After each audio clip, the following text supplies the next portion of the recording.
प्रधानमंत्री नरेंद्र मोदी ने आज श्री भक्ति वेदांत स्वामी प्रभुपाद की 125वीं जयंती पर वीडियो कॉन्फ्रेंस के जरिए 125 रुपए का एक स्मारक सिक्का जारी किया।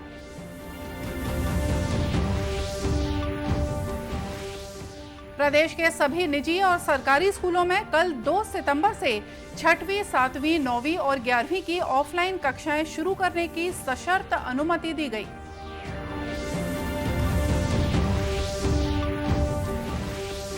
मुख्यमंत्री ने राज्य की जनसंख्या में अन्य पिछड़ा वर्ग और आर्थिक रूप से कमजोर वर्गों की गणना के लिए मोबाइल ऐप और वेब पोर्टल किया लॉन्च।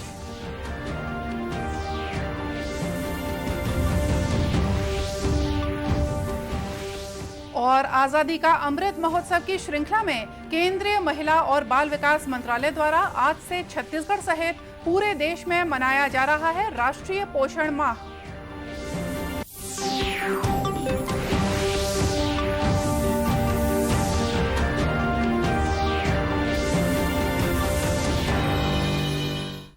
नमस्कार, आप देख रहे हैं दूरदर्शन समाचार। मैं हूं मोनिका शर्मा और आइए अब देखते हैं समाचार विस्तार से। प्रधानमंत्री नरेंद्र मोदी ने आज श्री भक्ति वेदांत स्वामी प्रभुपाद की 125वीं जयंती पर वीडियो कॉन्फ्रेंस के जरिए 125 रुपए का एक स्मारक सिक्का जारी किया। प्रधानमंत्री ने समारोह को संबोधित करते हुए कहा कि हाल ही में श्री कृष्ण जन्माष्टमी मनाई गई और अब इसके बाद स्वामी प्रभुपाद की स्मृति में स्मारक सिक्का जारी किया जा रहा है, जो कि उनके अनुयायियों के लिए एक अविस्मरणीय क्षण है। श्रील प्रभुपाद जी की 125वीं जन्म जयंती मना रहे हैं। ये ऐसा है जैसे साधना का सुख और संतोष दोनों एक साथ मिल जाए। इसी भाव को आज पूरी दुनिया में श्रील प्रभुपद स्वामी ने लाखों करोड़ों अनुयायी और लाखों करोड़ों कृष्ण भक्त स्वाभाविक रूप से अनुभव कर रहे हैं। समारोह को केंद्रीय संस्कृति मंत्री जी किशन रेड्डी और इस्कॉन के प्रमुख गोपाल कृष्णा गोस्वामी महाराज ने भी संबोधित किया। आखिरकार लंबे इंतजार के बाद प्रदेश के सभी निजी और सरकारी स्कूलों में कल 2 सितंबर से 6वीं, 7वीं, 9वीं और 11वीं की ऑफलाइन कक्षाएं शुरू करने की सशर्त अनुमति दे दी गई है। स्कूल शिक्षा विभाग ने इस संबंध में दिशा निर्देश जारी किए हैं। इसके अनुसार कक्षाएं शुरू करने के लिए ग्रामीण क्षेत्रों में ग्राम पंचायत और स्कूल की पालक समिति की अनुशंसा लेनी होगी। वहीं शहरी क्षेत्रों में संबंधित वार्ड पार्षद और स्कूल पालक समिति की अनुशंसा पर स्कूलों में कक्षाएं शुरू की जा सकेंगी। ये कक्षाएं उन्हीं जिलों में शुरू की जाएंगी जिनमें कोरोना पॉजिटिविटी दर 7 दिनों तक 1% से कम हो। कक्षाओं में विद्यार्थियों को एक दिन के अंतर पर बुलाया जाएगा, यानी हर दिन कक्षाओं में केवल आधी संख्या में ही विद्यार्थियों की उपस्थिति होगी। दिशा निर्देशों के अनुसार किसी भी विद्यार्थी को सर्दी, खांसी या बुखार होने पर कक्षा में बैठने की अनुमति नहीं दी जाएगी। ऑफलाइन कक्षाओं के बावजूद ऑनलाइन कक्षाएं पहले की तरह ही चलती रहेंगी और कक्षा में किसी भी विद्यार्थी की उपस्थिति अनिवार्य नहीं होगी। वहीं स्कूलों में कोरोना संक्रमण से बचाव के निर्देशों का पालन सुनिश्चित करना जरूरी होगा। मुख्यमंत्री भूपेश बघेल ने राज्य की जनसंख्या में अन्य पिछड़ा वर्ग और आर्थिक रूप से कमजोर वर्गों की गणना के लिए छत्तीसगढ़ क्वांटिफाइबल डेटा आयोग के मोबाइल ऐप और वेब पोर्टल का आज रायपुर से शुभारंभ किया। मुख्यमंत्री ने इस ऐप पर खुद से संबंधित जानकारी दर्ज कर सर्वे कार्य की शुरुआत की। श्री बघेल ने इस अवसर पर कहा कि समाज के हर वंचित तबके तक न्याय पहुंचाना और सभी वर्गों के लिए हर तरह के अवसरों की समानता निर्मित करना राज्य सरकार की सर्वोच्च प्राथमिकता है। मुख्यमंत्री ने बताया कि राज्य सरकार द्वारा 4 सितंबर 2019 को एक अध्यादेश जारी करके अन्य पिछड़ा वर्ग का आरक्षण 14% से बढ़ाकर 27% किया गया था। साथ ही आर्थिक रूप से कमजोर वर्ग के लिए भी 10% आरक्षण का प्रावधान किया गया था।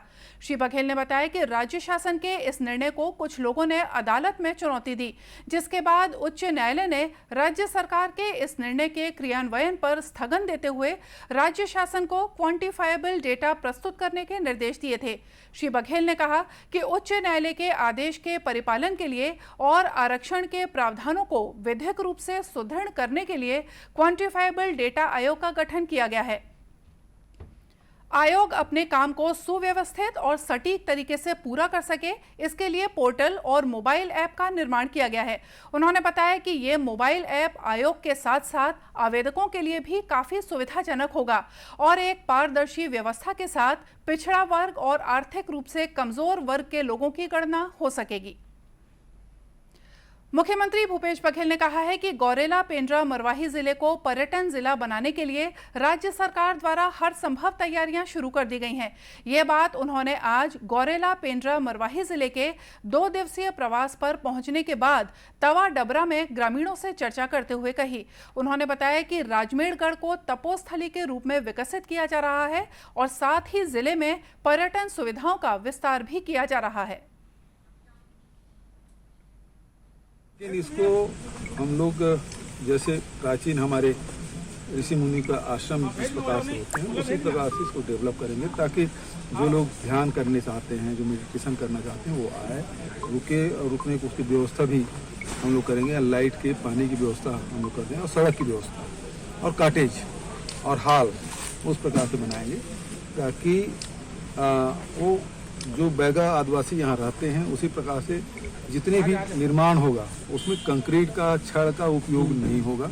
इसमें लकड़ी के, बांस के, मिट्टी के, खपरेल के इसका उपयोग होगा, ताकि वो जो नेचुरल हमारे जो रहन सहन है यहाँ के लोगों के उसी के अनुरूप इसको डेवलप किया जाएगा। पानी, बिजली और सड़क, 3 चीज़। और तवा डबरा के ज्वालेश्वर गांव पहुंचकर मुख्यमंत्री ने भूमिहीन बैगा परिवारों और ग्रामीणों के साथ मुलाकात की और उनकी समस्याएं सुनी। उन्होंने गांव के प्राथमिक स्कूल में जाकर बच्चों के साथ उनकी पढ़ाई को लेकर चर्चा की। राजमेढ़गढ़ के बाद मुख्यमंत्री अमरकंटक के लिए रवाना हो गए। आजादी का अमृत महोत्सव की श्रृंखला में केंद्रीय महिला और बाल विकास मंत्रालय द्वारा आज से छत्तीसगढ़ सहित पूरे देश में राष्ट्रीय पोषण माह मनाया जा रहा है। कुपोषण और अनीमिया में कमी लाने के उद्देश्य से मनाए जाने वाले इस माह के दौरान पोषण जागरूकता पर आधारित विभिन्न कार्यक्रम आयोजित किए जाएंगे। इस माह के पहले सप्ताह का थीम पोषण वाटिका का विकास रखा गया है। आज दुर्ग में राष्ट्रीय पोषण माह की शुरुआत जिला कलेक्टर डॉक्टर सर्वेश्वर नरेंद्र भूरे, विधायक अरुण वोरा, महापौर धीरज बाकलीवाल ने एक बाइक रैली के माध्यम से की। इस दौरान लोगों को पोषण माह संदेश भी दिया।